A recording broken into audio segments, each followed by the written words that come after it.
Miami. It is Wednesday, July 24th, 2019. This is Nothing's Going On, episode 14. I write that down because if not, I'll forget. I'm your host, Rafa, and I'm here with the excellent panel.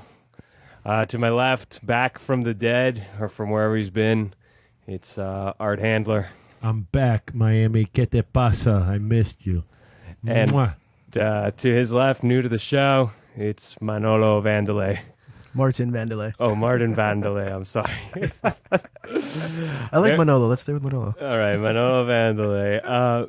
Very glad to have you guys. There's nothing to mention about anybody today. Not myself, not Art, not Manolo. No credentials today. Just a couple of Miami people talking about Miami. Some Ammianos. Yeah. Okay, so I almost thought the show wasn't going to happen. I was about to do it by myself. Very happy that you guys showed up. I hate doing it by myself. Dumbass. Okay. On that note, you have any stories for me? Anything good? Well, I'm going to save it for openings and closings, but big in Miami right now, of course, is the opening of Lobster season. Okay. You went out there today. Oh, yeah, I was out there all day today. And? We got 18. We got our limit, you know. We stuck with the law. We threw away the shorts and the ones with eggs, and we kept the big ones. It was a lot more work than years past. Actually, last year was a bumper year because the year before was a hurricane that wiped out all the commercial guys in the Keys, so every spot we hit was loaded. This year we had to do some work. In fact, I'm going to push getting divorced, and I'm going back tomorrow. 2 days of lobster miniseason, yeah. So, what was I? So you can't really compare from last year, this year, if it's because last year you're saying that there was just so much because of the boats not being last year, every spot we hit was loaded. I mean, just loaded with I'll put it to you this way: that last year. We got our limit for 4 guys in 2 hours. And nice. Today it took us 6 hours to get the limit for 3 guys. So it was a lot more work. And we had to do the deeper spots, which means deeper diving, a lot more work. But all in all, and it was very windy today, you know. All in all, I mean, not much for a radio show, but for a Miami time, great time, actually. It's a big deal in Miami once a year. The Little Lobster mini season, which is a little pre-opener to the regular season, which is going to start August 1st. They give you a little 2-day teaser the last Wednesday and Thursday before August, and the last Wednesday and Thursday in July, shall I say. And you get to get out there. The state sells more licenses. So can you explain something to me? Why is there a mini season 2 weeks before regular season opens? Is it just so? It's a week before, and you know what? I couldn't tell you what the states. Let me explain this to the listener who doesn't know this. Maybe they're not, they're just not up to date on what lobster season means. So you can only catch lobster as a private citizen 6 months, 8 months out of the year, 6 months out of the year. Yeah, it's like from August to March. August to March, yeah, that's right. From August to March, okay? But then in July, right now, today and tomorrow, they do what's called a lobster mini season. And and everybody who's really into lobstering goes out there and just rapes every lobster trap that there is or lobster spot that there is, takes everything. And so then when it opens up on August 6th, there's no lobster left. I don't get it. Why is there a mini season? We prefer the term forcible romance to rape. Why is there a mini season? You know, I've never understood it, but it's a hype. It's kind of like everybody's been pent up. The people who are like really into it and diving and getting lobster, you've been pent up waiting for the season to open. And especially the guys who dive a lot. I fish more than I dive, but I used to dive a ton. And the guys who really like to dive, we want to get into it. We want to get into the lobster. So it's like a little teaser, like right before. It's a little window. And I get the feeling that the state gets to sell more licenses, and the tackle shops and the dive shops get to sell the little lobster kit for $15. And it's a cheapo Chinese net, tickle stick. And a tickle stick. And a tickle stick. Right, and maybe a Can pair. you explain to the listeners what the tickle stick and net, how you use these things? Well, I love to use a tickle stick. I got to be honest. But a tickle stick is it's about a 4-foot stick with a little bend in it, like a little curve at the tip. A lot of us are curved at the tip, right? And so what you do is the lobsters are usually sitting in a hole and they're facing out and they're looking out. And what you do is you stick the stick in under them or on the side of them, past them, and then you turn it in a little curved end, and then you tap the back of their tail. They don't like that, so they'll walk out of the hole. And you got to be holding your breath this whole time, unless you're one of these guys that does it with a tank or what they call but nobody does that. a hooker. Oh no, a lot of these guys do. Jesus. We're purists. Okay. We go holding our breath. It's not even that deep. Okay, keep going. And so you touch their ass until they don't like it, and they'll walk out of the hole. And when they're standing out of the hole, you angle the net behind them, and then you poke them right in the middle of the eyes. And then they say they don't like that, and they swim backwards because lobsters swim backwards. And if you angle it right, they swim right into your net. Boom. And then you got to swim up quick. And then you got to measure them to make sure that their shell, the carapace, the head shell, is 3 inches from the horn to the end of the shell. If it's not, you got to let them go. If they got eggs, if it's a female, a trans, you got to let them go. If not, if they're bigger than the 3-inch little marker, you throw them in the boat. Nice. And then they wind up on my grill. And what do you do with 18 lobster? Well, we divide it among 3 guys, so it's 6 apiece. Okay, that's not that much. The good news is I can bring my little boys, my sons, and because they're Florida citizens, they get 6 apiece, and they don't need a license. So we throw an extra 6 for each young kid that we drag along with us, puking yellow in the face, Nice. seasick. Daddy, I want to go home. Not yet. But, yeah, I've brought my sons in the past, and they've had a good time. Those boys, they like it. They like grabbing them. You give them the Dramamine. No, not even. Yeah, no, those boys, they like to grab them. They wear the gloves. They get to measure them. They have a good time doing that. We leave the boys, they get tired diving, and so we leave them on the boat, and then we just throw lobsters at them. And when we dive them up, we throw them in the boat. We say, all right, make sure you guys measure them. And the shorts and the egged ones, they throw them over, and they give us a count. Cool. Yeah, it's fun times. It's big in South Florida, man.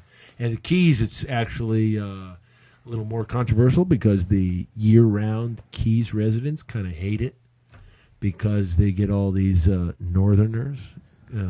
Weekend warrior types that just show up to hit the spots. Warrianos coming down there and parking and boating and tying up the marinas and screwing up everything. The Keys guys actually absolutely hate it, but it's huge income down there. And to answer your earlier question, to tie it back in, the mini-season, I think, is a huge publicity stunt to sell the lobster kits and the licenses. The state makes out, and the tackle shops make out. That's the charter guys make out. So you and your buddies make out while you catch some lobster. I got it. Okay. Lot of let me making tell you a out. story. Let me tell you a story of my weekend. I finally went to this place that I've been dying to go to for a long time. It's called Club El Palenque. Have you guys heard of this place? Never. Okay. It's a pretty big club. It's got big Palenque? Palenque. I think it's a Mexican club because Palenque means it's like some kind of Mexican pyramid or something. Is this in Miami Lakes? No, it's on 11th Street and 22nd Ave, so it's a bit west of here and a little bit south. Allá en la Quimbamba. And finally made it out there. Got there a little early. Drinks were relatively good priced. The dance floor was empty, really loud, lights and everything. Big dance floor in a pit. So, this is a big put. That's one part of it, and it's big. We couldn't handle it, like the situation, because it was empty and whatever. But right when we were leaving, a bunch of guys with like cowboy hats showed up and stuff like that. Auténticos. Yeah, those guys. And I would definitely go back. Maybe a little later, like 1 a.m. We got there maybe like 11:30, 11:45 or something like that. Jesus, I'm in bed by then. This was it was a Friday, so maybe you're not in bed. I don't know. But anyway, check that one out if you're in Miami. Club El Palenque. Not a bad place to hang out. After that, we went to the Bachata Bar, which is even better. We're here in Alapata. Las Rosas is right over there on 29th Street and 7th Avenue. And right across 7th Avenue is the Bachata Bar. I know I've talked about it before. It's a little janky, kind of like a dive that only plays bachata music and has like little neon lights and stuff like that. Is that their name? Great Bachata fucking- Bar? I don't know the name of the place. It's actually some cafeteria or something, but they have a pool table and a little dance floor thingy. They have touch tunes, but a knockoff one. I know I've said this before. Really good time there on Friday also. We went after Palenque to get something a little more down to earth, let's say. There was that guy that's always there if you get there late enough, that he's like this really short dude, and he's always just hammered, but like hammered, the type of hammered that you would get kicked out of any bar in Miami, but they let him stay there, That and he's just reminds kind of me like zombied out in the middle of the bar, and he reminds me looks of, at you like, what the fuck? Tikal. I don't know if you ever went to Tikal. I never did. Anna was a big fan of Tikal, and there was just, bar none, there was always that short guy there, hammered. Any time of the day, there was a guy there hammered at the bar, drinking beer until he's faced, man, knee walking. Yeah. Now this whole 7th Avenue seems to be picking up. It's trying to be something, right? Well, yeah, but it not quite. Yeah. Hopefully not quite. Let's put it No, I think it's going to be something. I got a good Miami story for you. Also, last week we talked about how 2 weeks ago, about how the texting and driving thing is now in full effect. Oh, really? Yeah, you can't. You're not. It's illegal for, like, if the guy sees you on your phone texting, he's allowed to pull you over. You can't. It's not secondary infraction or whatever. I don't think anybody's getting pulled over for this, but it's on the books, and we talked about it. Also, you can't vape inside anymore, which is kind of stupid. Anyway, next. I'm driving down the street today. Go ahead. And I'm a bit of a space cadet when I'm in my car. You don't say. Yeah. And so if I have to pay attention to the road. I can't be on my phone and stuff like that. But I was at a stoplight, and legally at a stoplight you're allowed to operate your phone. So I grabbed my phone and I started sending a voice memo. Okay? All this is technically legal because it's not texting. Whatever. It doesn't matter. I'm an idiot. I start sending my voice memo. I start talking, and then the light turns green, and I start going. And then I made a left on a one-way on the wrong way. Ooh. Yeah. And as I'm turning left... Copper? No. It looked like a cop. It was a Miami-Dade clerk, courts officer or something like that, and he honks really loud, like, brrr. And I'm like, oh, crap, You what had did to I be do? I put my downtown. phone down, like, oh, shit, this guy's pulling me over for sure.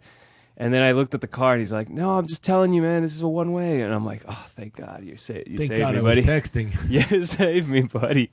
And then I turned around, and I've somehow made it to the studio. Anyway. Wow. Yeah. So next time we talk about stupid drivers... Yeah, but what if you're dialing a number? It looks like... That's... You can't operate the keyboard. You can't be doing that. Okay. Technically, you can't. I mean, I don't know who's going to be the first person pulled over for that. Because I drive with Jersey Slim all the time, and he's like, you know what? You're that douchebag who's texting on the street. And I said, no, I'm dialing a number here. I'm not texting, and really I am. You could do it at the stoplight, but you can't do it anywhere That's a else. gray zone. They should shut that out. Listen, I'm all... Oh, they didn't want to. That's the thing. They wanted to kind of leave it ambiguous, which is stupid. But Right, because you can always argue, well, I was Yeah. at the light, Yeah. you know. Exactly. I love this town. All right, let's get right to it because I have a couple things that I wanted to talk about that are kind of consequential, I'll say. And so we might get a little heavy on some things. But the first thing, let's see what the first thing will be. The first thing, this one's easy. Okay, remember that restaurant? I think I told you guys, or I told Artie here. There's this restaurant on 68th Street in Biscayne in the Maimo district that they bought it, these Puerto Ricans, and they wanted to make it the Puerto Rican Mecca. And so what they did is they painted the whole building like a huge Puerto Rican flag. I don't know if you guys have seen this building. This used to be Baylands, correct? Where? Wasn't this Baylands before? Was it? It was Balin's, and then the Puerto Ricans, they painted the flag on the outside. On the whole outside of the building. Yeah, it's when you're heading north on Yes. your right side.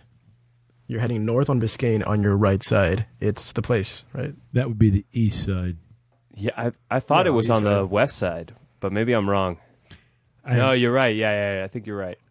Anyway, So they got in big trouble because I that's remember like, talking about that there was a big deal about the flag. And because you're not allowed to paint the buildings however you want up there because they're trying to create an aesthetic, Yeah, exactly. and they want to legislate it. Exactly. So they already kind of have that, and these guys put this garish, gigantic flag on the side of the building, and they're like, "Well, you can't do that." Anyway, they're going up again to they're in a fight right now with the city about this paint job that they still have up, and so they've decided their compromise is that they will paint the thing white again, but they will make a Puerto Rican flag out of neon. Exactly the same size, exactly the same scale. Just not painted. Just not painted. Because there's no ordinance against the No, is the ordinance is on aesthetic, if any ordinance exists. But it's just they decided, okay, well, this is our compromise. A little neon sign, exactly the same size. Not the rendering that they show is definitely not as in your face. Let's put it that way. I don't know. Right about now, you don't want to mess with Puerto Ricans. They're having the cacerolazo. Okay, so and they're trying to throw their governor out. That's when I saw those stories of the Puerto Ricans and their governor, it reminded me how awesome it is to be able to live in a place where you can affect change so greatly, because the majority of Puerto Rico lives in Orlando. No, yeah, that too. In San Juan. And so when they get pissed off, like really it's like the whole country's coming out to the protest, you know what I mean? Whereas here, if you want to protest anything, like Washington's so far away, and to get anything, like, it doesn't even matter, you know? If you're going to protest down here, you got to go by Bayside. It's the last. You go to Versailles or something. Yeah. So anyway, I digress. It feels like they have a lot more power over there when it comes to protesting than we do here. But so the restaurant wants to put they had a meeting about all the Puerto Ricans gathered for this thing at that tell you, restaurant they're on this fire week. right yeah, now. exactly. It's the wrong time to mess with them. Yeah, it is. They'll probably get a They pass. might get it. They might get it just because of the climate right now.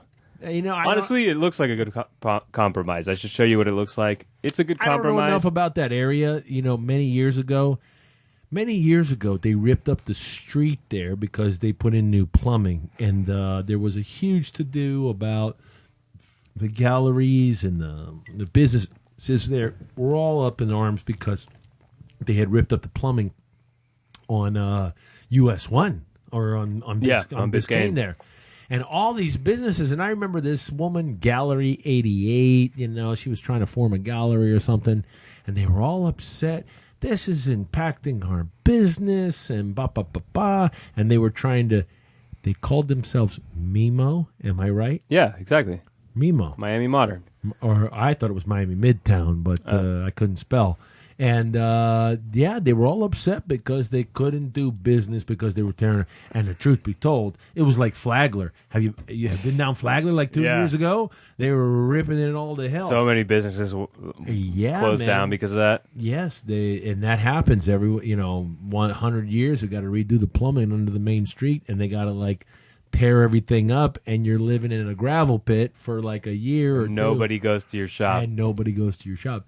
I find it interesting that the city actually prints city street signs of your business with an arrow saying, "Oh, yeah, here's Camaronera is here. Yeah, Maris Lacey's nail shop is here." Yeah, definitely. She had a nail shop, don't you know? That was a compromise, but I mean, not a compromise. It's just what they do to try and help these people. Right. I wonder if they did. God bless the Puerto Ricans. Let them put their flag on the side of the thing. I don't know if I agree because I think it does look kind of garish and whatever, but I think that they'll get it. My answer is, I'm from Kendall. Don't bring that stuff there. What if your neighbor painted his house like a giant Puerto Rico kick flag? him out. Yeah, we're from Kendall. Not for the flag, but for being Puerto Rican. That's right. I'm in the K-hole. If you want to do that up in Mimo, knock yourselves out. I don't park my car there and go to sleep. If that's my neighborhood, we gotta have to have a talk. All right. Let's keep going. Nothing's going on in Miami, episode 14. It's Wednesday, July 24th, 2019.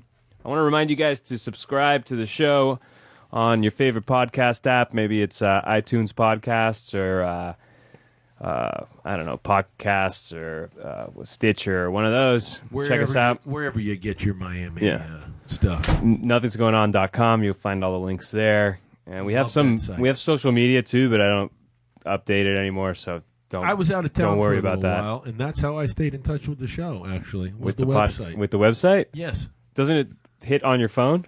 Yeah, I had a little problem with the podcast on the Apple phone, but I've got an ancient Apple phone that I've got to rub with 2 sticks to get it to start. Okay. But every once in a while it comes through on the podcast app on the iPhone. But again, mine's ancient. If I had a new one, it would probably do it right. So when I couldn't get it, I went and checked it out on the website. Yeah, I went to nothingsgoingonmiami.com and we got it. Nothingsgoingon.com. Okay, let's do some backstory here. Okay, Miami Beach and Ocean Drive. So, Miami Beach residents are pissed, especially Again? the commissioners, because the tourism and the crowd that's been hitting Ocean Drive is a kind of tacky kind of crowd. And they've been trying to do everything to get rid of this crowd, or at least subdue this crowd. They don't like it. And so the latest thing that just happened, and they just banned the Ocean Drive establishments from putting out these signs. It seems like all the restaurants on Ocean Drive have these 2-for-1 specials, and they have it on a big board. Okay? And Miami Beach just banned them from having those 2-for-1 specials. So the logic was, first, that these restaurants are scamming everybody because tourists don't know any better. They see 2-for-1 and they think it's real. And these places were charging like exorbitant prices for the 2 or the 1 or whatever. And so then it was not really a special and stuff like that. And it's really just a way to, and then the underlying thing is that it's a way to kind of squash this kind of tacky tourism. And then the very underlying thing is that people think it's a black tourist who is going to these things, and it's still like a tacky tourist. It's not just because they're black, but so there's all these like underlying like little things kind of building up against this stuff. You know, during spring break and stuff like that, of course, they have this really like raunchy tourism that. There's a lot of fights. There's a lot of blah, blah, blah. Yeah, I've seen the videos. And now people are pissed, and then they just pass this ordinance that says, A, you can't put these 2-for-1 sign specials on the thing. Ridiculous. On the public sidewalk. And B, you can't hawk specials to passerbys as they're walking by. So you can't be like, hey, come into my restaurant, whatever. You can't talk to them. On the one hand, like, I don't care because I like kind of raunchy situations. On the other hand, I was talking to somebody who lives in Miami Beach the other day. Actually, Diego, who was here on the show, a month ago. And he was like, yeah, man, because he doesn't talk like that, but he did mention that it was a tacky kind of tourist, and he was like, it's just kind of it's not cool, you know? I got several things on this. Okay, tell me. One, I want to start off with Diego. I've known him for a lot of years, and he and I, we called you on the phone. I was happy to be on the air on the show. And Diego, I really, he and I have got like a tortured history of disagreement and whatnot. But listening to him on the show, I was like, man, I actually agree with this guy on a lot more stuff than I ever thought I would. And he had, as I listened to the show, I study this show, by the way. And show's garbage. Okay, keep going. And No, I don't think so. And I listened to that entire show while I was in North Carolina, and I was like, man, I got a lot more in common and agreement with this guy than I ever thought I would have. Well, times have changed. You know, you guys get older. Absolutely, absolutely. That being said, pushing forward, am I the only one that's tired of everything is either racism or global warming? Yeah, well, no, you're not. Obviously not. It's because enough. It's It's the whole enough country. already. It's There's enough. half the country who's with you on that. It's But- more than half. Listen, not everything is global warming, and not everything is racism. And so, listen, Miami Beach forever has been a tourist destination, and if they've evolved to be putting their street signs out and saying, "Hey, this is how we attract our tourists to come eat in our shops." Hell, I've been all over the country, and you know the thing where you walk by the Lincoln Road of, I don't know, Iowa or something. Okay. And they show you the menu. Hey, why don't you come eat here? Check this out. We've got a drink special. Yeah, it's And- crap. You don't want to be there. Right, but that's how they pull people in. Yeah. And so here, listen, are you and I going to go to Ocean Drive and go eat at one of those joints? No. But if they want to pull a family in from Ohio and say, hey, Dad, we'll give you 2 drinks while the wife and kids eat overpriced fried food, and that's how we're going to, like, pay the exorbitant taxes. And So are you? So wait, but now you're not telling me. Do you think it's bad that the city is banning the signs? yeah, I'm against government overreach in all forms. And if it's a little municipality like Miami Beach, thinking they're going to fine tune this because of what, their residents are complaining. Give me a break, residents. You guys moved to South Beach. You know what? If you're going to go and live, and listen, I used to live in South Beach a billion years ago, and I lived in a tiny little closet for $700 a month. Okay. And that was 20-something years ago, and that was before it was the hip thing that it is now. If you're going to push to live out on the beach, you got to know the beach is Miami Beach. Don't give me a song and a dance and a cry about, oh, these guys in the parking. Get the hell out of here. You knew where you were moving to. You knew what this was, as my brother would say. I can't sympathize with these people. So the thing I is, chose to live on South Beach, and I can't stand the loud noise at night and the parking and the tourists. Get the hell out of here. Don't live on South Beach. Go move north of 29th Street. You want to live on the beach? There's plenty of place above Pine Tree Drive, isn't that what it's called? Yeah. There's a lot of areas up there where you can live, and it's a little quieter, and there ain't the clubs. It's not, and you can still say I'm living on the beach. Hell, one of my buddies, what's that Bolivian guy's name that I've known for 20-something years? Good buddy of mine. He lives up on like 70-something. The guy goes and takes a swim in the ocean anytime he wants. He goes jogs on the beach in the sand in the mornings. well, don't tell everybody. Yeah, That's the nicest part of the beach right now. it's beautiful. It's up there. It's quiet. When I was a little kid, So imagine you're in that area, okay? and they start to do that shit there. And they start to do that shit there, and then you get all these fucking like Man, I'm trying not to cuss on the the show. the You guys type pull me the in. type of tourist who goes to the shittiest places and and drinks a punch bowl size fucking margarita at one of these fucking shits, and then suddenly your whole neighborhood is punch bowl margaritas So, are you trying to regulate the kind of margaritas. of tourists we're going to accept here? No, you can't do that. You can't on South Beach. I don't want to regulate the kind of Get tourists. the hell out of here. South Beach made its name for being like a mecca for debauchery and It's not about the debauchery. It's about the giant. the Deuce. Have you ever been to Club Deuce? Yeah, I was there You're gonna tell a week Club ago. Deuce Let me tell you a nice story. not to be Club Deuce? I have some amazing stories from Club Deuce. That We I- went that I to can't share. where did we go? Went to see Ted's Hideaway. Dennis from what's his band? Donzi. Dennis. He composes music. He's in the band Donzi. He plays bass in that band. You keep And then he does a talking thing about called. this band. I love this band. He goes and he does a he's got a solo show or a solo act called The Imbecile, and they did this kind of music to film thing that we went to go see at the Bakehouse. Anyway, we're there, we're having a good time, see that, and then Diego was there too, and we're like, oh shit, well, let's go have a drink after this or whatever. And so we end up at Rakia Lounge, which is one of these places almost that serves the punch bowls, but not really. But it feels that way because the type of people that are there is exactly like that. And it's like a little tiki bar with neon lights and stuff. On the beach? Yeah, on the beach. Not on Ocean Drive, though. So we're there, great time there. We're like, fuck it, let's go to the Deuce. The Deuce is still the Deuce. It's still fine. Love the Deuce. It's not 2-for-1 fucking punch bowl margaritas. No. You know? Deuce Neither is Rakia Lounge, actually. The Deuce If you guys want to go to Rakia strong Lounge, cocktails it's at a not reasonable that. price, Yeah. man, which is unheard of on the beach.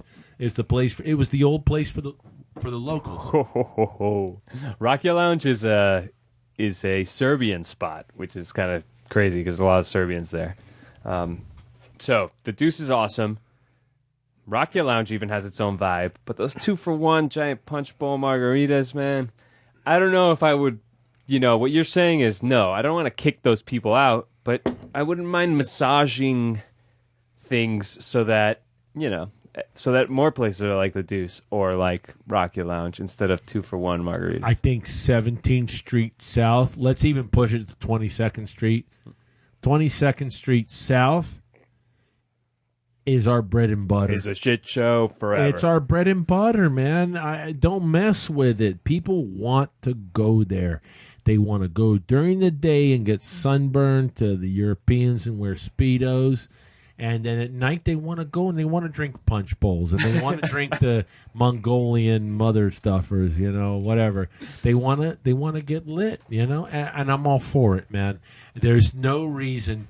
And honestly, any of the apartments, and I used to live in one of them, and I had girlfriends and I had buddies who lived in them, there is absolutely no reason you should go there and cry saying, well, I'm trying to raise a family here, and you need to straighten this thing out. You know what? Get the hell out. That's what Kendall's for. I mean, have you even seen the mannequins in South Beach? They're ridiculous. Just the mannequins alone. When families are walking their kids, I'm looking at these mannequins. I'm like, I would risk getting a splinter. It's absolutely ridiculous. Nice. Yeah, I've seen them. Yeah, I've got a few photos of them. All right, so keep Miami Beach raunchy is what you're saying. I like it. Fuck it. You've won me over. Thank you. Yeah. No, again, it's, No, you've won me over. You know what? And if it drives, you know what would be nice? If it drives property values down, that makes my drinks cheaper. I mean, well, bottom line. Miami Beach has gone up and down, but it's always been a tourist destination. You know, it's always been a place for tourists to go. And the tourists of 50 years ago didn't mind that it was old Jews and Art Deco hotels, and they were going down there for the sun and to be quiet. And today's tourist, you know, who's going to go there is something else, you know. And it's always what it's been. You can't ask Monaco or Paris, you know. I'm not saying we're a Paris, but we're kind of like a Monaco, right? Or our own Yeah, separate almost. state. The city of Miami Beach has also asked mom and pop liquor stores, I believe south of 15th Street, to close at 8 o'clock at night now. Oh yeah, I had that problem. Yeah. So you're going to get your liquor at the clubs now. You know, I've had that. I remember going to, and I'm from the K-hole, where you can get beer 24/7 at a gas station. Yeah. And I'll never forget, we were working on a job doing sculptures in the park, and we ran out of beer, and I went to the gas station, and they had like bike locks through the gas or through the beer lockers, the beer coolers, because after a certain hour they don't serve it anymore.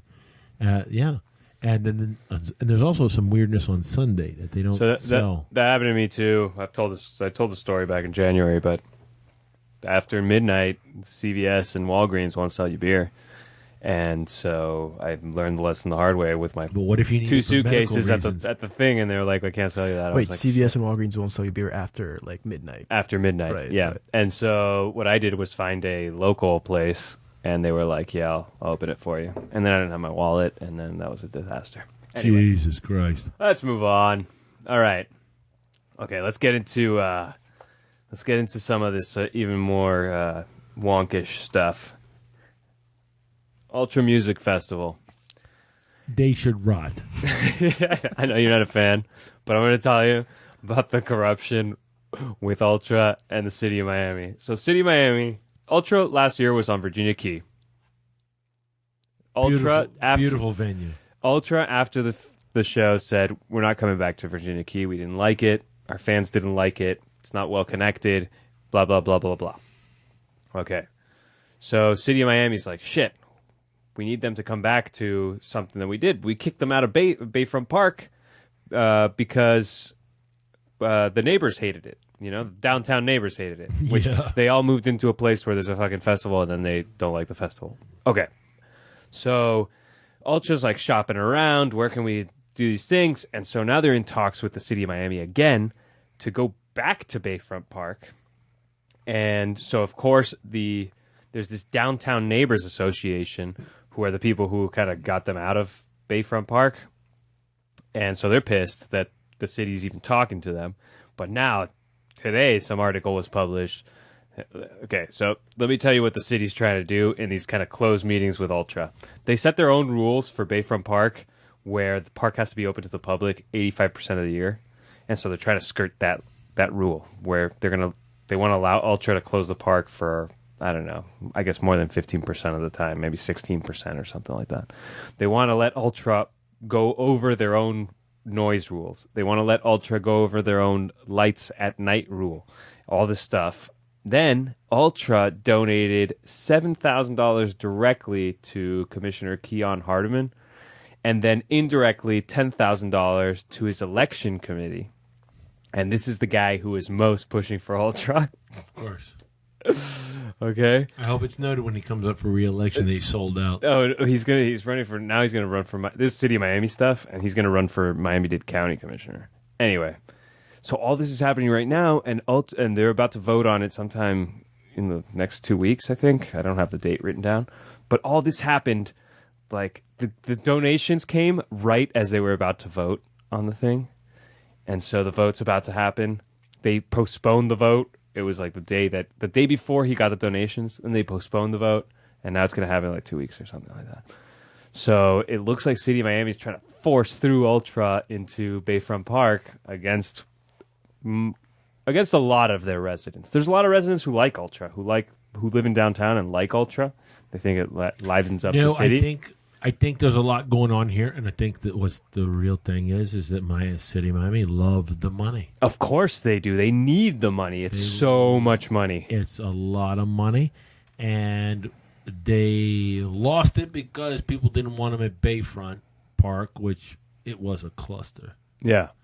And then they moved to Virginia Key, which is a great venue, but it's very limited for moving people in and out at that time of night. What happened is when 60,000 people want to leave by bus, you just can't do it. And they got tired of it, and they threw the fences down, and they marched, and they marched over the causeway, and it was a huge deal. So that wasn't going to go for them, and they shopped around, and they even said, "Oh, we don't even care about Miami anymore." Yeah, that's what they say. We found a better spot or something. Dude, they're in L.A. They're in, like, places in Asia. They're a huge operation that's worldwide.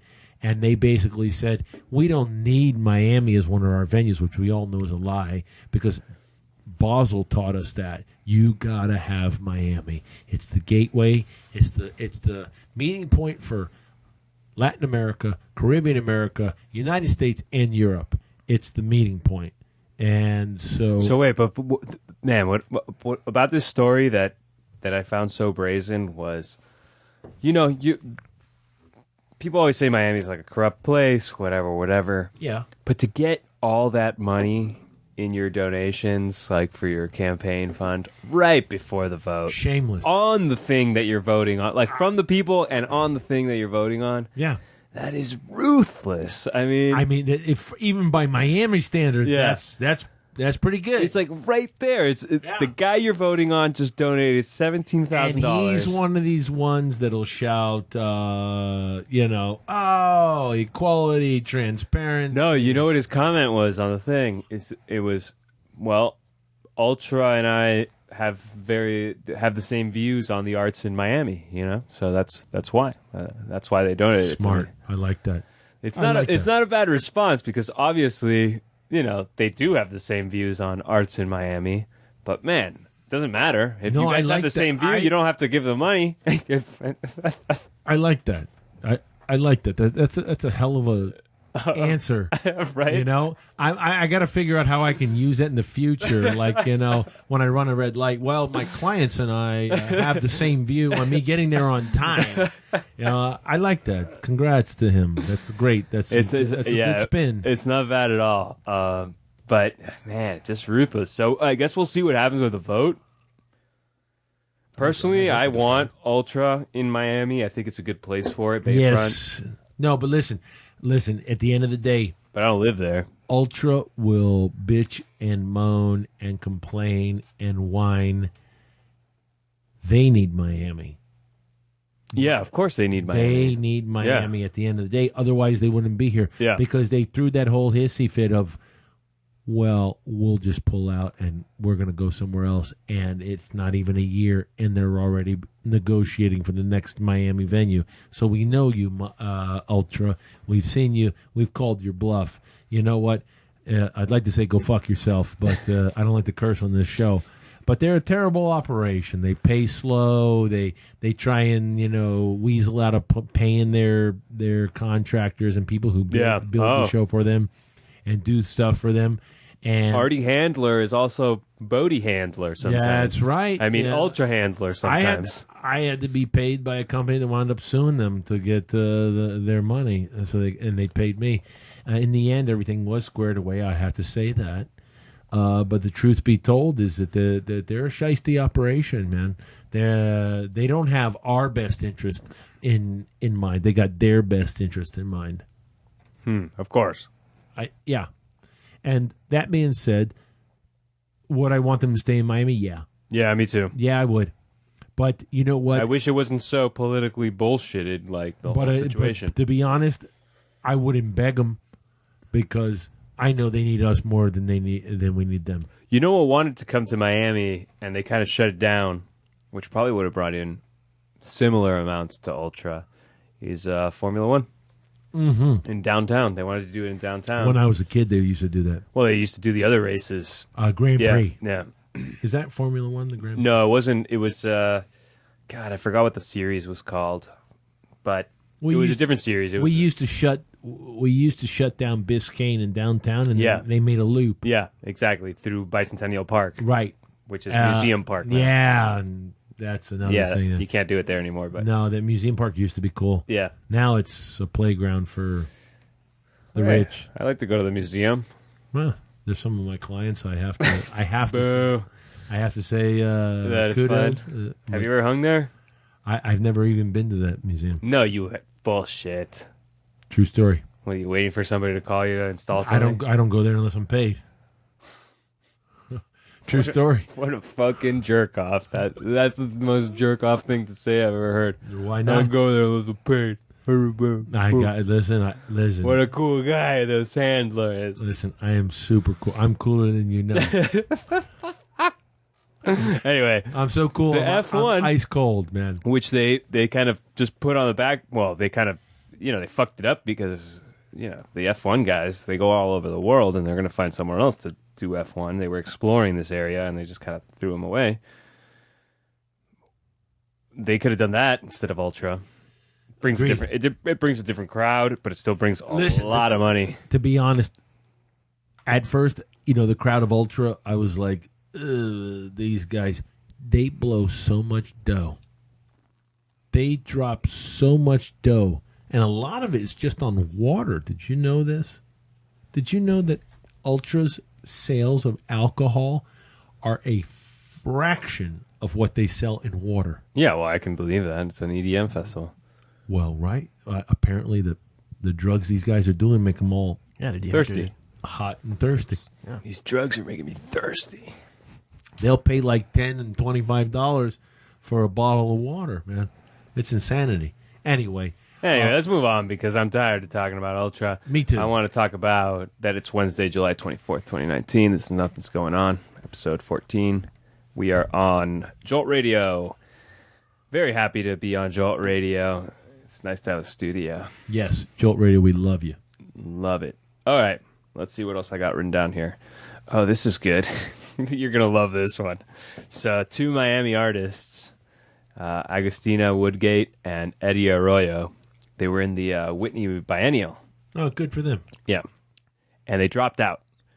And they dropped out after a couple other artists dropped out because there's a big scandal, brouhaha thing going on because one of the people on the board and I guess main benefactors of the Whitney Museum is a arms and security company executive person. Enough of this garbage. A lot of money in that. Enough of this garbage. You know, somebody found like a bullet that killed somebody, and then somebody else found, tear gas that tear gassed somebody.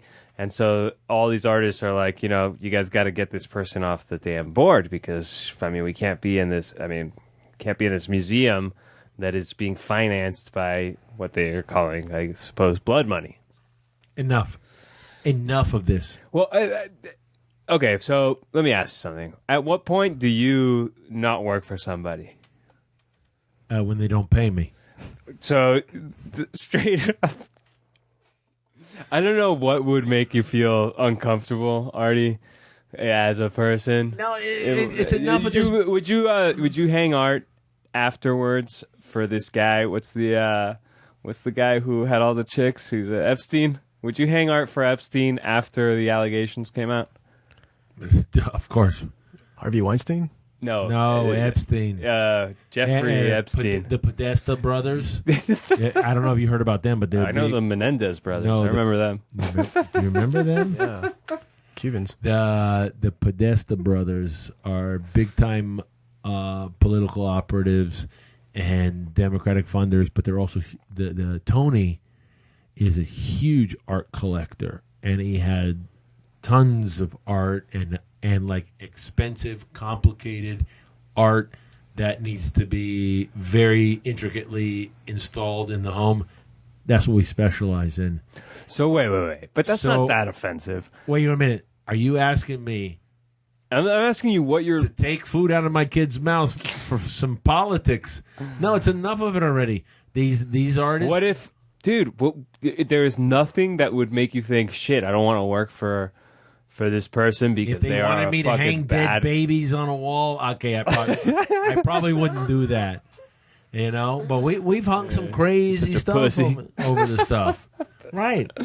No, I don't... there's got to be something, man. The fucking Pol Pot is asking you to hang some shit, or I don't know, the supreme leader of Iran or some shit, and you're just gonna be like, yeah, fuck it, whatever. Dude, we were in contention. We were in consideration for 3 years ago. The people that did the glass birds, they were in the UM at the the hospital. I don't know. The glass birds on the hospital, the medical building. I have no idea what you're talking about. Oh. But That's right.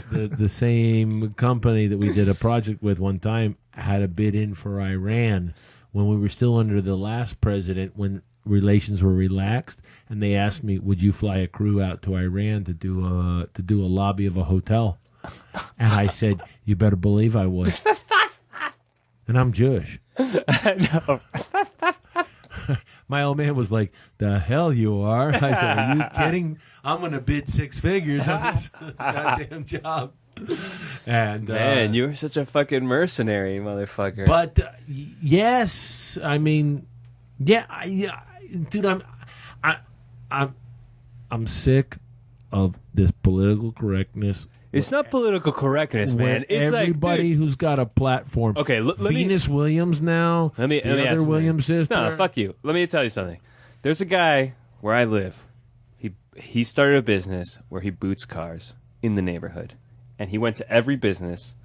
They had the old tow away signs. And he went to every business and he said, "Hey, fuck this tow away shit. Nobody respects that because the tow truck takes forever.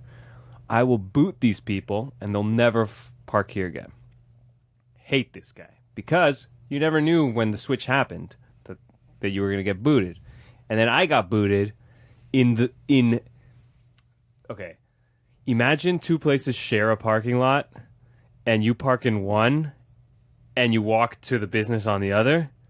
I got booted for that.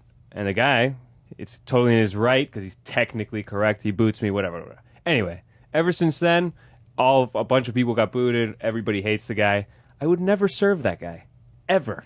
If I had a business, I would never serve that guy. No fucking way. It's just what do you mean serve him? Like if he showed up with his family to eat dinner? Yeah, I'd be like, sorry, booter, you're not welcome here. Because you are ethically... you serve him and you add your boot fee to his bill. No.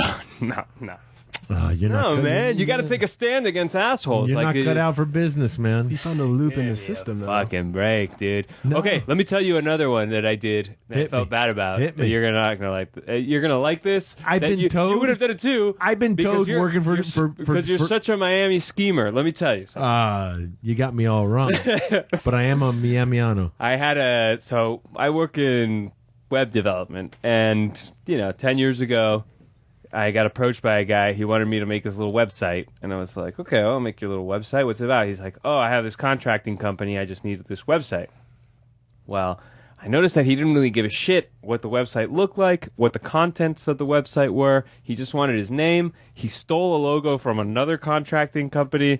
I was like, this is so weird. Why does he want this piece of shit? And he's going to pay me like $2,000 to do this, to knock this out in like 6 hours. That's good money. No, it's great money. Okay.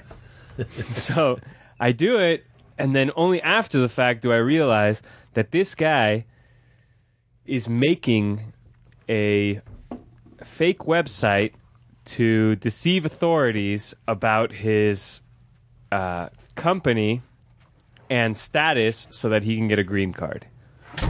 Okay? That was the whole thing. He was trying to pretend that what he was doing was a certified business and all this stuff so that he would be, in the clear for that kind of And you're pro this or you're anti this? I am anti this. Yeah. I did not scam. I did not like that this guy was scamming the system and I was abetting, Oh, but he's a dreamer. I don't give it. No, man, he can dream all he wants. It's not the same. It's not what I'm talking about. I don't like helping people fucking fuck shit up, I'm not. I know I was raised here and everything, but I'm just not a schemer like that, and I don't like helping with schemes, so I wouldn't want to do it. And so when these people dropped out of the biennial, so let me tell you another thing. They dropped out after being in the biennial for a couple months already, so they got the best of both worlds. They're trying to get back in? No. They were already in and the show's been on already for a while. So they dropped out when everybody dropped out, which, look, it can seem it's a little bit opportunistic, but at the same time, I feel like they were probably just like, look, I don't agree with this person, and I'm definitely not losing anything by dropping out because it's good publicity. Of course. And that's what I'm I've already been in the show long enough, Being in the Whitney Biennial used to be like, that was a huge thing for an American artist. Yeah. It's not, I feel like it's a little less right now, right at this moment, but it's still pretty big. So what's better than being in it? Being known for saying, I won't be in it.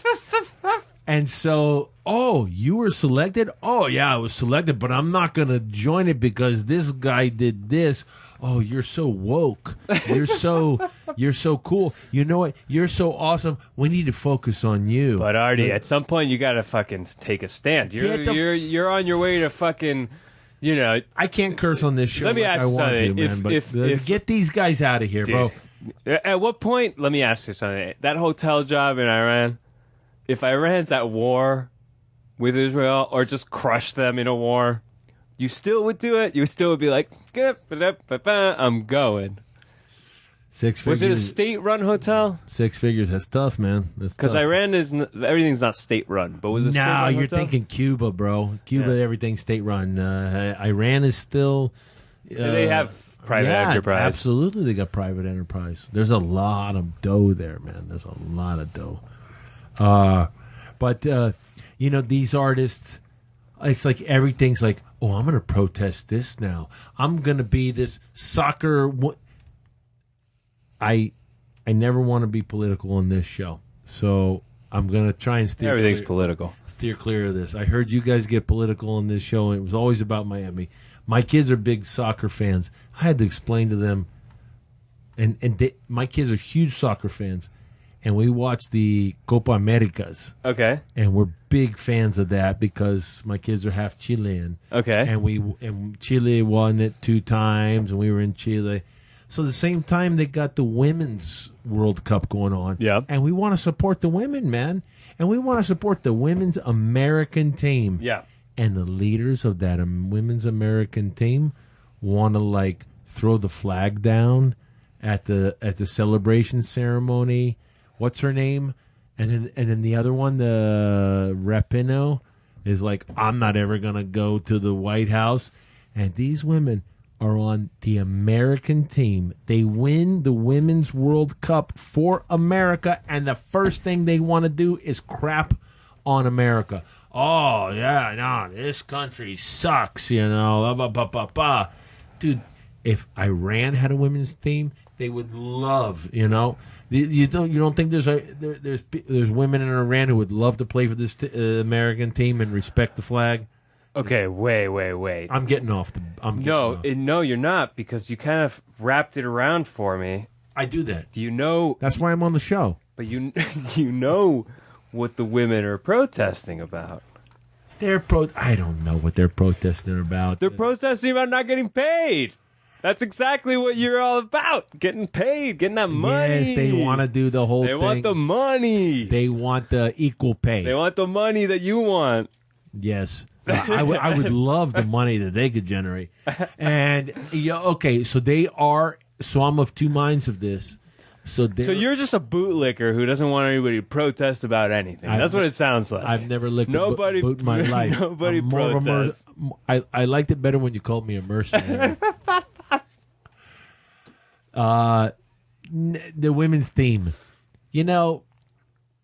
I had it explained to me by a guy who works with us who said, it should be based on what you draw. It should be based on the amount of people who tune in to see your show and the advertising dollars that are associated with that.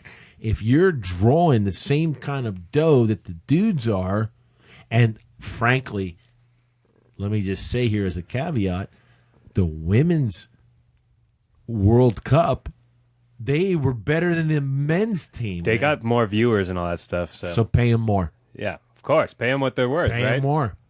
I'm all for it. Wrap it up. I don't want to. I know you hate America. So we're about to move on to the next topic, but let me tell you one little stat about that was funny, and I said this to somebody else already, but Nike was only selling women's jerseys for the Women's World Cup, like for the women's team, and when they started selling men's gear for the women's team, they doubled their sales, obviously, because it's double the market.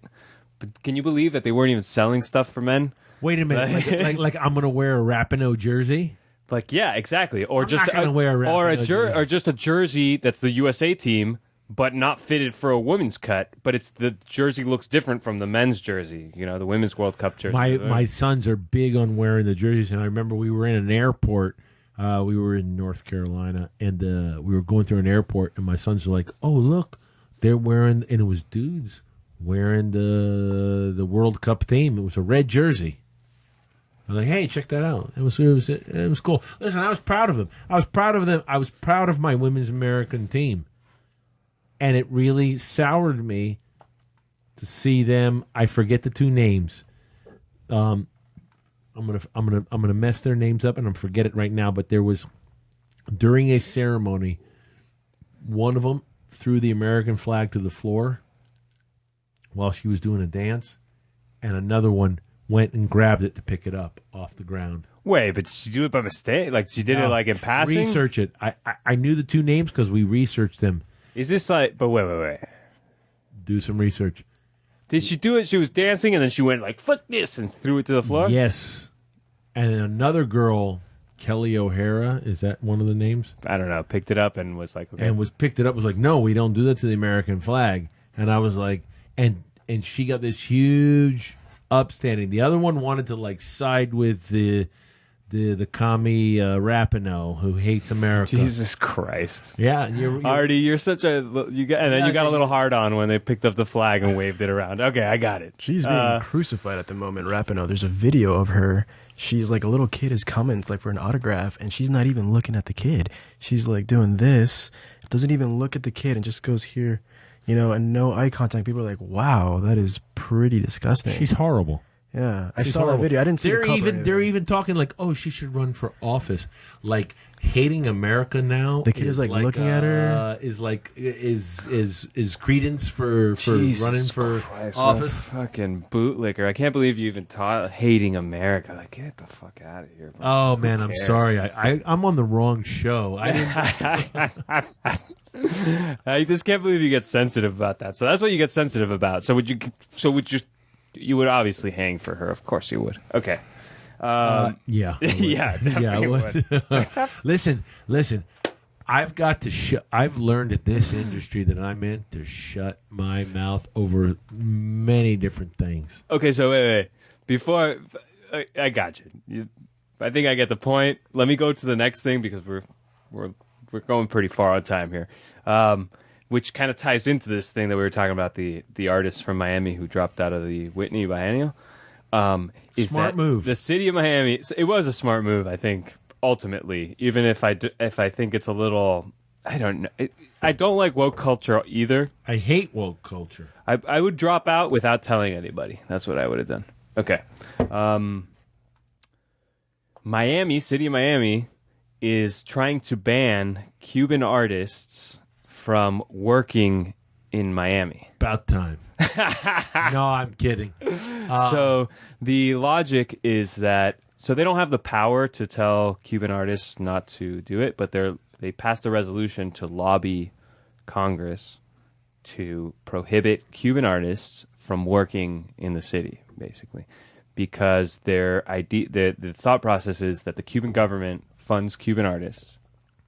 American artists are not allowed to work in Cuba or perform or anything like that. And so they think they should reciprocate. This is only City of Miami, not Miami-Dade, City of Miami. And they passed a resolution asking their lobbyists to lobby Congress to... This is more of this silly woke culture. No, this is Miami no business with Cuba culture. No, and it's ridiculous. It's ridiculous. It came out today also that the boat show guys have ties with business in Cuba. As they should. Boat show Havana will eventually happen. So the city of Miami is very much against doing business with companies or apparently artists who do any business in Cuba. It's ridiculous.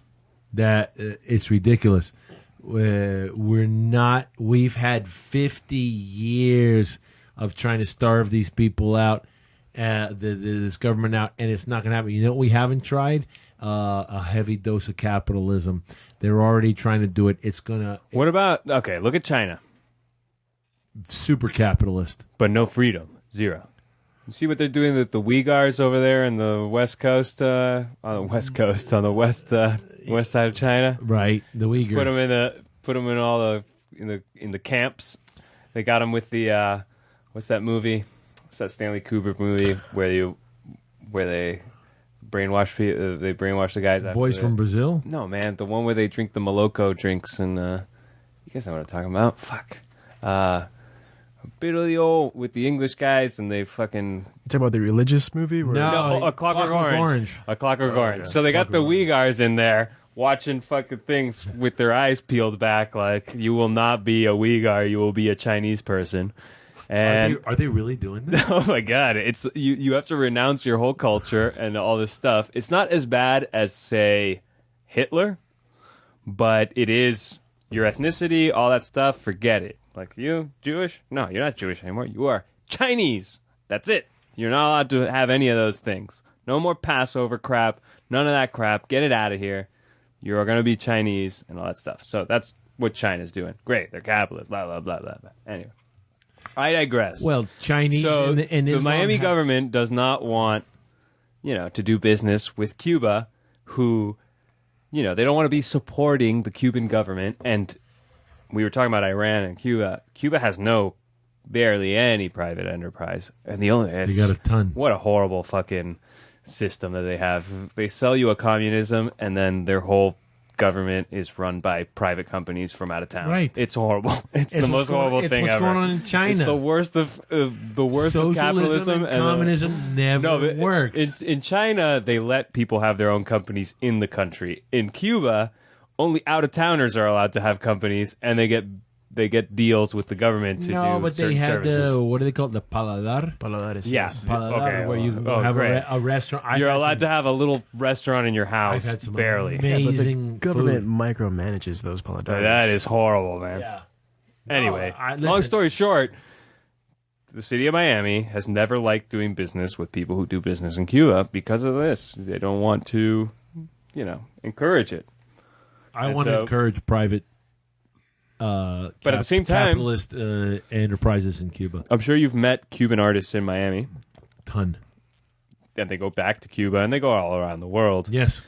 But Cuba loves their artists. The Loves them. Cuban government loves their artists. Loves them. The ones that aren't, against the government, let's say, because they showcase a certain culture to the world that, is good. And the arts in Cuba are very much tied to the government's money.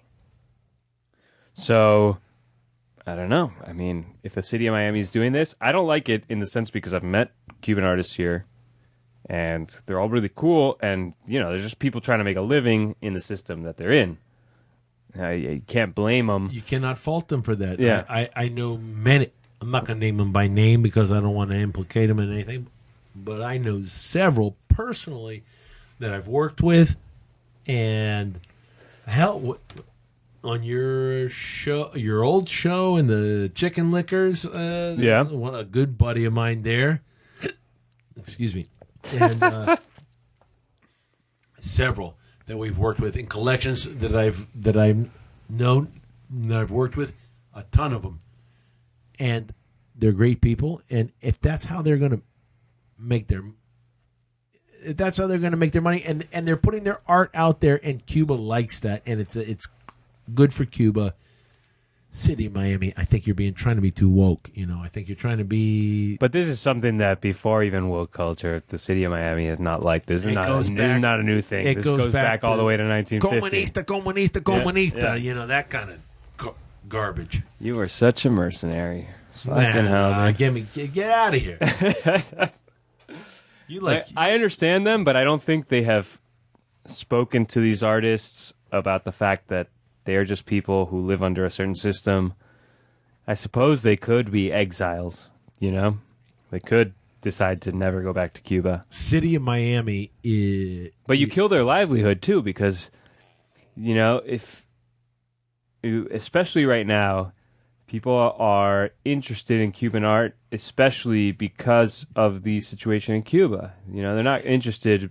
You can't extract Cuban art from the identity of the city of Miami right now. Miami and Cuban art, you can't separate them, I think.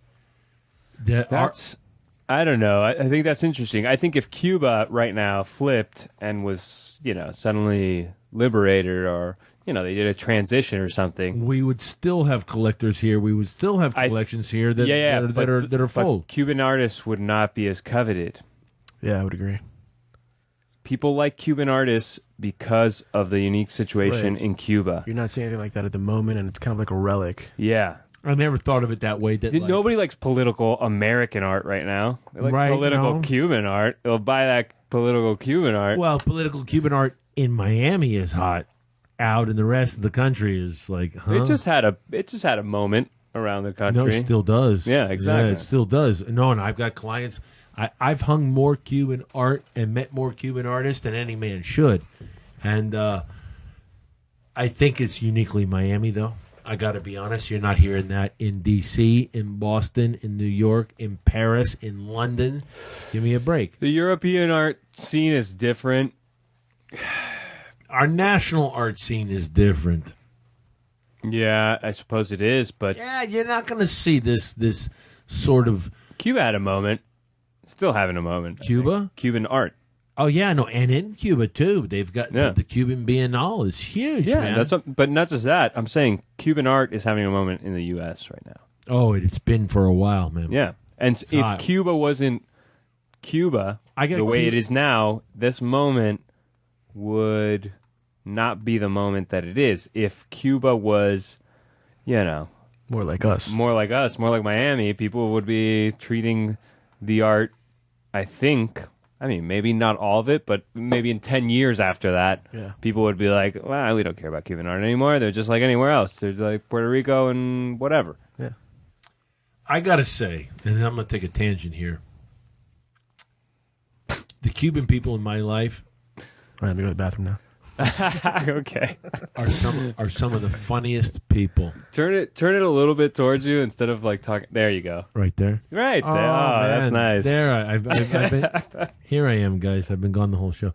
The Cuban people I've known in my life are creative and funny. Some of the funniest people I've known in my life were Cuban dudes, and women, but really some of my best buddies who were hilarious are Cuban guys, and some of the most creative are Cubans. And I was lucky enough to be sent over there in 2012 to do a show for a big client of mine. And everything growing up as a young white Jewish dude in Miami, I had always been told horror stories about Cuba. And when I went there, I found, and again, tangent here, I found the most generous, humble people I've ever met. People with nothing that invited me over for a dinner in their homes and served me a pork chop and rice and beans that I know that what they had to squander to like Get it? serve me that, I was making in an hour what these people were making in a month. How did you go with somebody that introduced you? How did that work out? No, one of my big, huge clients was putting on a show of their art collection in the Museo Bellas Artes on the first 2 floors. And And you somehow and no, they got to a certain point where the guys over there they could only install so much, and we were up against a deadline, and there was a lot of multimedia stuff. And these guys, they hadn't seen a projector before, a video projector. They didn't know how to hook this stuff up. They didn't know how to embed TVs in walls, which is what we do. And so we went over there, and originally it was supposed to be me and my entire crew. And at the last minute, they said, no, we're only sending you. And I got over there, and we had like 10 days left to opening night. And we had a lot to do, and they said, we're not sending any of your crew. You'll work with the Cuban crew. Okay. And I met the entire Cuban crew, and I said, okay, guys, this is what we're going to do. And I came over with some of my own tools. We wound up working and building some Ai Weiwei sculptures, some William Kentridge videos. I mean, stuff that, like, these guys were capable of. They were super capable of hanging like 2D show. But we had to do multimedia. We had to do these wild-ass sculptures. We had to do these things that needed to be assembled that I had built many times before. And so they wound up sending me. And they gave me the Cuban crew on the other side. And said, okay, work with these guys. We know you speak Spanish, Ben. Arthur. And, work with these guys. And I met some of the coolest people that I've ever met. All right. And I met the leader. And these people invited you to their house, and that's how you got in? I had a Sunday free. The leader of the installation team, Juan Francisco, they called him Juan Fran. He's since died, but he was an older fellow. He was an older black dude. And he was also a padrino. He was also, I don't know enough about this, but he was involved in the Santeria And he told me, he says, Benny, if you had only been here a week later, I bring you to a real Santeria initiation. He says, but tonight I can only bring you. It was a Sunday night that we had nothing, that we had finished early. They closed the museum. They wouldn't let anybody work late on a Sunday. We're used to working 14 hours a day, even on Saturdays and Sundays. And they said, no, that's it. We're shutting the museum down. And they shut everything down, and I was alone with a hotel room. And Juan says, hey, you're going to go with me. He pulled me into one of these colectivos, which is like a cab of a 1950s car. Okay. And you get in, packed in with other people. And we went out to Eastern Havana, where the lights were out because they don't Run have the power lights. at that time. Yeah, and it's like a project. And I was the only white guy for miles. And I said, hey, we got to show up with something. And we stopped at the last place that we could find, and I just bought as much beer as I could. And I showed up, and everyone was like, all right. And we had this party, and there was the young guy who was going to be an initiate to the, I don't know, whatever. The Santero stuff? A Santero club, whatever. I don't know enough. But they have beads. You don't practice Santeria? No. And long story short, that we had a huge deal, and they cooked me a huge dinner. And I know that what they scrounged to cook me in that dinner, they really had to work for. It was a hell of a thing. We're getting off the subject here, but getting back to, what was it? The Cuban city artist? of Miami and the Cuban artists. Fund them. Yeah. Or at least let them work, right? Absolutely. Do not shut them down. Of any city, we should be supporting the people over there. There might be another thing of like Cuban exile artists who are jealous of the fact that the Cuban artists get a bunch of recognition and the exile artists, people don't care as much because they're already in America. People just don't care as much. But on that, let me go to the next thing. It is Wednesday, July 24th, 2019. This is Nothing's Going On, episode 14 here on Jolt Radio. Thanks for tuning in. Let me tell you the last thing I got here. It's kind of close to your hood, but not really. Robert is here. Yes, they're having a huge problem. They want to build condos right in front of the place. Yes, and they're not even pissed condo. off about it. 500 No units. 440 units. 497 units of. It sounds. They said like multi-family units. So I guess that means townhouses or something. There's nothing out there. And so they want to do that. And so Mr. Robert is here. I forgot the guy's name. He is, fighting back because they have to rezone the area. It's zoned agricultural. And this real estate developer is like, I want to rezone this multi-family.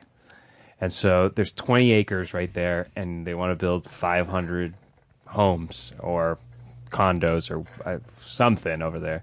Then next to that, there's another 20 acres, and then next to that there's another 66 acres, and he's really what's on 344th Street, all the way down there in Homestead. Yeah, and this is what he's talked about: is it's not the one across from him, but it's the other two, are even bigger, and they're bigger. And he's like, if they do this, they're going to want to do the next one, and they're going to want to push the next one. And the question in my mind is, there's nothing out there. Well, not yet. What do they see 10, 20 years from now that's going to be out there? Are they going to put another Baptist hospital? Because that's what ruined Chrome Avenue. No. What they are thinking is very short-sighted. There are a lot of people in Miami, and I know a lot of them, who their dream is to have a home. And they will have a home all the way by fucking Robert is here. Just as long as they get their little house, and they can get it for cheap, because out there land is cheap. So And they'll build all that shit, and then they'll let the county worry about services. The developer, he doesn't give a shit. He's like, I'll sell you your house. God knows how cheap it could be. It might be $120,000 for a new house down there. You know what I mean? You get a full house for $120,000. Maybe a little more. I don't know. I don't know exactly the property I values, understand. but They're going to be condos. They're going to be multi-story. Is Yeah, it says multifamily is what it says. Multifamily use is what they're lobbying to That would ruin the redlands. That'll right. destroy the area. Yeah. Absolutely. It's right by the urban development boundary too, which is a shame because they keep pushing. Well, that they've back. been rebuilding Chrome Avenue for years. They've been redeveloping Chrome Avenue for years, and the eventual plan for Chrome Avenue is that right both sides. Chrome Avenue is going to be the new Lincoln Road. You know, So here's a place where we were talking about, the thing with the Miami Beach and not having the government kind of mold the way outcomes are or the people that show up or whatever. So Miami-Dade has the chance of, because zoning is what it is, in Houston, they don't have zoning laws. You can just build whatever you want, wherever you want. It's No a matter. way. You can just build a high-rise on a house. Okay? So you can do whatever you want. But here we have zoning, and some people think that it would be better if we didn't have any zoning at all. But zoning is a way that a city can kind of craft neighborhoods. You know what I mean? Imagine if they changed your little Kendall neighborhood to multi-family high-rise, and anybody could go in and buy I don't know how much the houses are in your neighborhood, a $500,000 house, and not build, even. and build. Yeah, right. It has to be. No, No. right now it has to be. In our neighborhood, no, the best is 300. Yeah. Really? Well, it's small. So like there at townhome. Robert is here. It's got to be 120. Yeah. Well, there's nothing out there. No, not yet. But people want cheap land, and The problem is Miami-Dade they're going to have to commute. is encouraging it. Yes, and then we have to build highways for these people and all this stuff. Obviously, I'm very against that because I hate that they keep pushing the development boundary. The urban development boundary, for those who don't know, is a line that differentiates Miami-Dade from the Everglades, and they keep extending it to allow developers to build cheap little houses. When I was a kid, you would never see anything out on the way to Chrome Avenue. We'd go to Chrome Avenue we'd go to Town and Country to pick strawberries when I was a little kid. And now there's homes built all the way out to Chrome Avenue on Kendall Drive. That's a little south. It just keeps going. I wish they would encourage instead these developers to build up in the city. So I don't know. Instead of that guy who wants to build 500 houses out at Robert is here, right in front of it. Yeah, there was a movement from years ago. It was called Eastward Ho, which was to build higher and higher going east on the east side of the county rather than moving west. More and more condos, and that's what we got. No, but that's what that's a city in the urban areas. That's what you get. But all the way out there, Robert is here will be destroyed if they build a neighborhood around there. Who the hell wants to go to a farm store that's surrounded by a bunch of buildings? Well, I think I agree with you, but I also think that he's a bit short-sighted that they can profit from it. He's got his son Robert Jr. involved in it. Okay. I got to think that they're a bit short-sighted. That there's more that they can do. They can reap a benefit from it. Yeah, I'm sure they can reap a benefit, but I don't know. I want to get their. I never go down there, so They'll sell smoothies. Get the smoothie in the morning on the way to They'll work. sell smoothies to people on the way to work. I mean, that's a sad. maybe they won't be able to buy the fruit anymore. It's going to lose its allure. Of course it will. That's the whole thing. thing is The reason I like going down there is because there's nothing down there. Yeah, exactly. It's a shame that they're thinking about this. Hopefully it doesn't pass.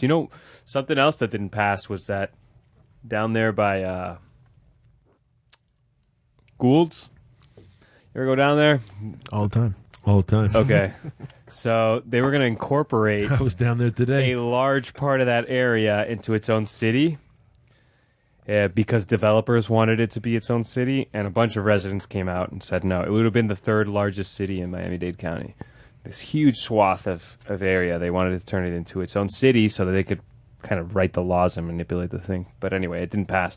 And so anyway, back to Robert is here. It's almost the same thing as these developers just come in and they're just like, hey, we could make a lot of money. It's also people get bamboozled into like, hey, we've got a neighborhood here. Yeah. Let's incorporate.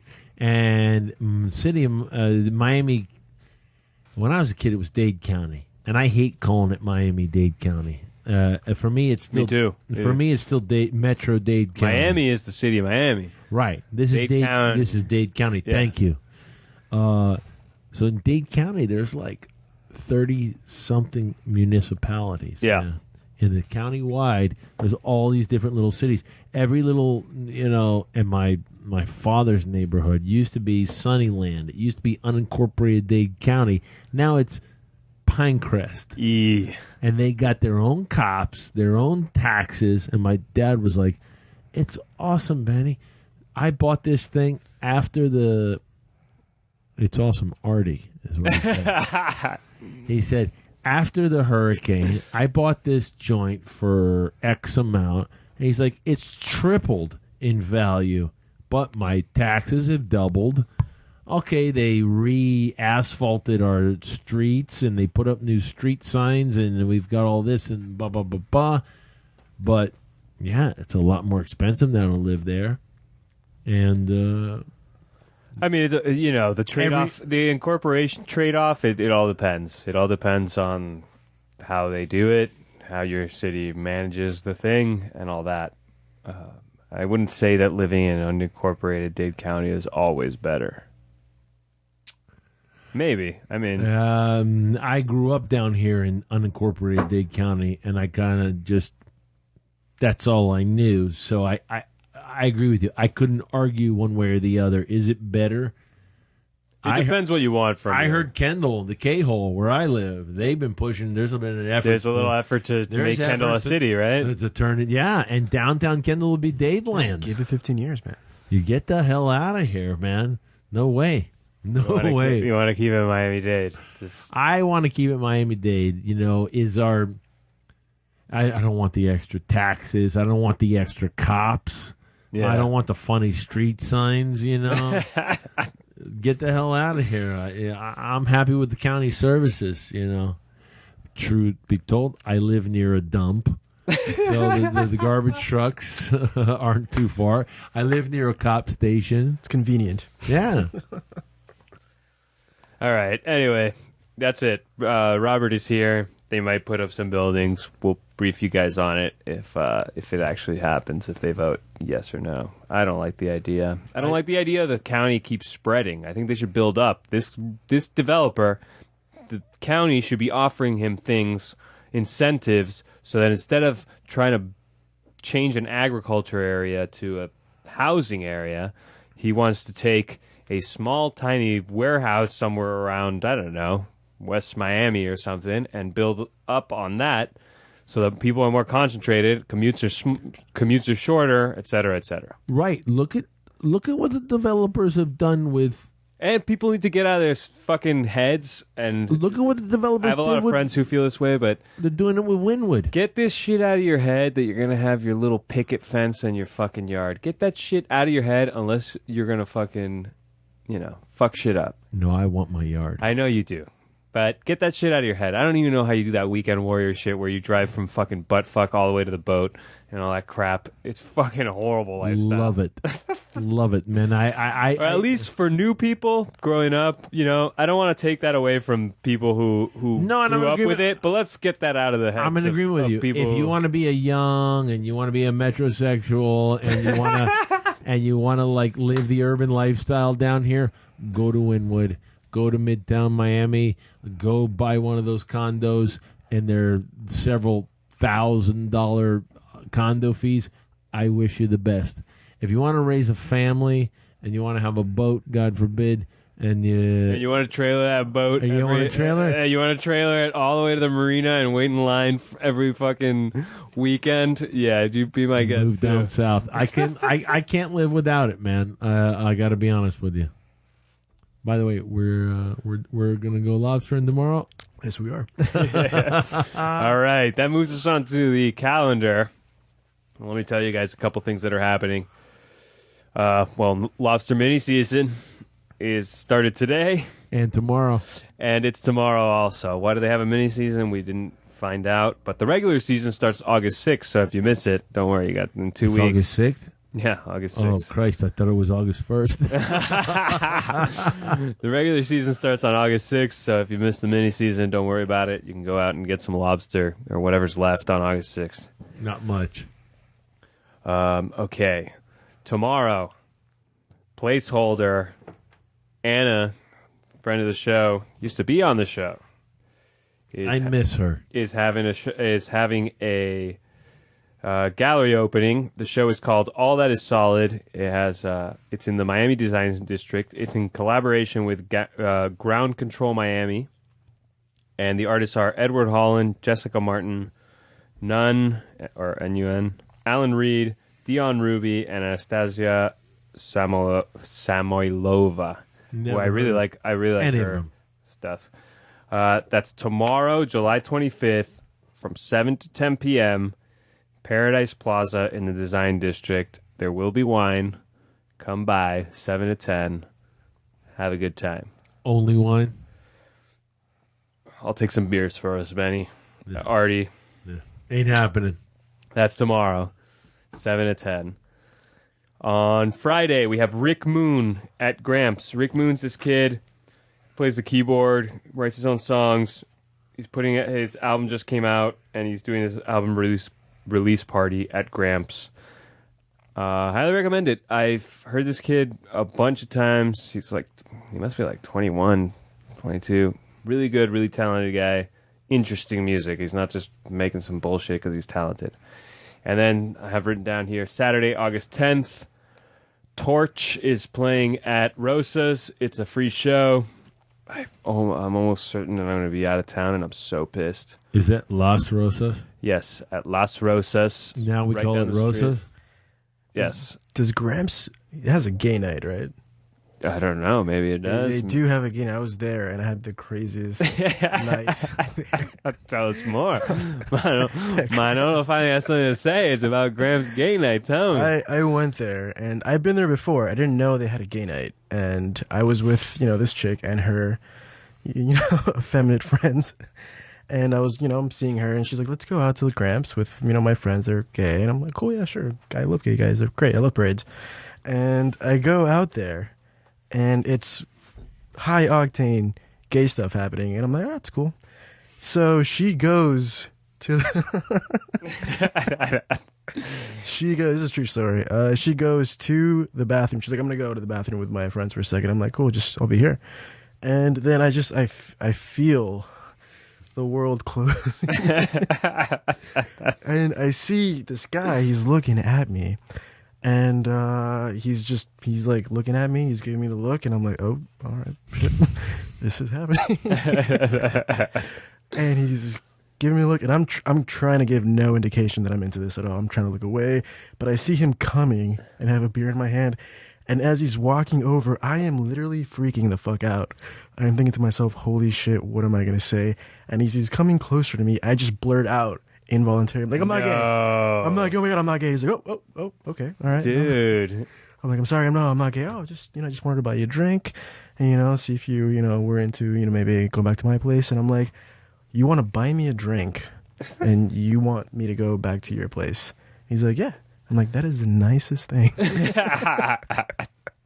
You know what? Let me rethink this entire exactly. thing. Let me rethink this heterosexual deal. But then I was like, no, I'm straight, and then but that was that. It's something they say is that what's good about being gay is that's very straightforward. Oh, right? yeah. Which is, I don't know, I guess a there's benefit. no filter. There's no a benefit, because guys just kind of talk shit and just say what's on their minds, and I guess it would be nice. It's right? efficient, I would assume. Yeah, exactly. I've never been harassed by. But I mean, that's not everybody. But yeah, well, I mean, a lot of dudes. That's every gay guy. That's 100% of gay guys. The dudes are going to be like that, Anyway, the night I'm talking about, which is not that. Yeah, it's Rick Moon. I don't think. I mean, maybe. Thank you. Maybe you got a lot. Manolo. I just wanted to share. Maybe somebody will, proposition you like that at Rick Moon at Gramps on Friday, July 26th. And then finally, and then I have written down here Las Nubes at Gramps, also on August 1st. No, sorry, at Churchill's. Fuck, I'm fucking this all up. At Churchill's with Palomino Blonde on August 1st. That's going on Saturday, August 10th. Torch with Whores. Band called Whores, not that they're bringing whores. Whores? Is that spelt? Yeah, that's W-H? exactly how it sounds. Wow. Torch with Whores. Don't miss that show. It's probably going to be really good, a good time. There's one thing that I wanted to mention, and you guys probably can't relate, but I don't care. Thank you. So Churchill's in the summer, and I might have missed it already. There was some promoter or something that used to put on something called Summerfest, and it was it must have been a lineup of like 50 bands in one night. Churchill's has, 2 inside stages that they do, and then they have an outside stage, and then they have the back, the green room or whatever. And so I don't know if it was 50 bands or 30 bands, okay? Everybody fucking sucked. And it was the dead of summer, like it is right now. And you would go, and it's hot as shit, and you're just like, whatever. If I don't like this band, there's going to be another band in 5 minutes or whatever. I looked for this show to see if something like that was happening, and it's not, and I'm kind of sad, because that was just a great shit to go to. I also went to, I saw some, kids freestyling and shit like that, and just a bunch of bad bands. Imagine if you get 30 people on a lineup, how good could they be, 3 times in my life, and live bands, they all sucked. Okay, that's a little much, but anyway, I'm kind of sad that there's no Summerfest this year, or I missed it. But if it comes up, I'll let you guys know. Torch with Whores at Rosa's, August 10th. Make it out there. I think that'll be a good show. Torch some whores on it. Yeah, it'll be good. It's a metal show, just like you like them. Love it. I think I'm going to be out of town. Fuck. Okay. Hey, how are we going to do the show if you're out of town? I'll be in town when it happens. When the show happens. Don't worry. This is the Saturday, and then I'll be there for the show. Okay, I want to thank Jolt Radio. I want to thank Jolt Radio, of course. Love Look at this. Yeah, got this awesome studio, and we got this good vibes out here. Good crowd and good company on the radio. I want to thank the panel for being here, Mr. Arthur Handler and Mr. Manolo Vandalay. You're welcome. A very good show, I think. We got some good topics. I mean, I guess others will be the judge of that. Went on a little long, but it's all right. Check out the show, nothingsgoingon.com, and subscribe on your Spotify, iTunes, or Stitcher, or wherever you get your podcasts. Wherever you get your podcasts. That's it. Everybody say goodbye. Hey, everybody. Goodbye. Adios. Goodbye, guys. Catch you in 2 weeks.